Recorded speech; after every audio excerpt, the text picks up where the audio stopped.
మోనిషాని. ఇప్పుడు నేను మీకు ఒక ఆసనం చేసి చూపిస్తాను. ముందు చూడండి, ఆ తర్వాత దాని బెనిఫిట్స్ నేను మీకు చెప్తాను. ముందుగా శవాసనంలో రిలాక్స్ అవ్వండి. తర్వాత గాలి బాగా తీసుకొని వదలండి. తర్వాత మీ 2 హ్యాండ్స్ని షోల్డర్ ముందున పెట్టండి. తర్వాత 2 లెగ్స్ని ఫోల్డ్ చేసి హ్యాండ్స్కి సమానంగా ఉండేలా చూడండి. తర్వాత బాడీని మెల్లగా హిప్స్ నుంచి స్టార్ట్ చేసి హ్యాండ్స్ పైన ఉంచండి.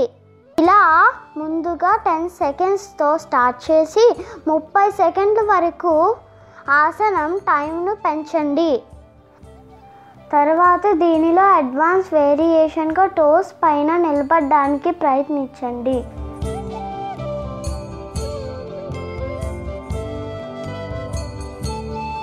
చూసారు కదా చక్రాసనం చేసే విధానం. అయితే ఒకసారి బెనిఫిట్స్ చూద్దాం. Joint benefits. ఇది బ్యాక్ పెయిన్ ఉన్న వాళ్ళకి చాలా మంచి ఆసన.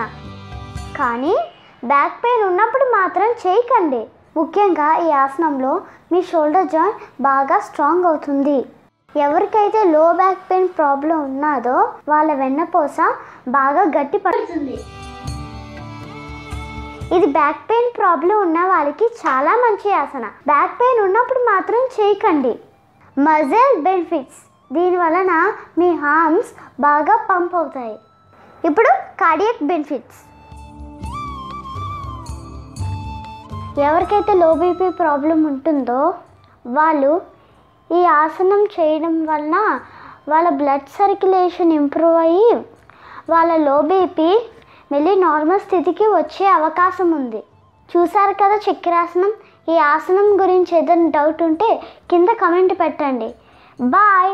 నేను మీ మోనిషాని.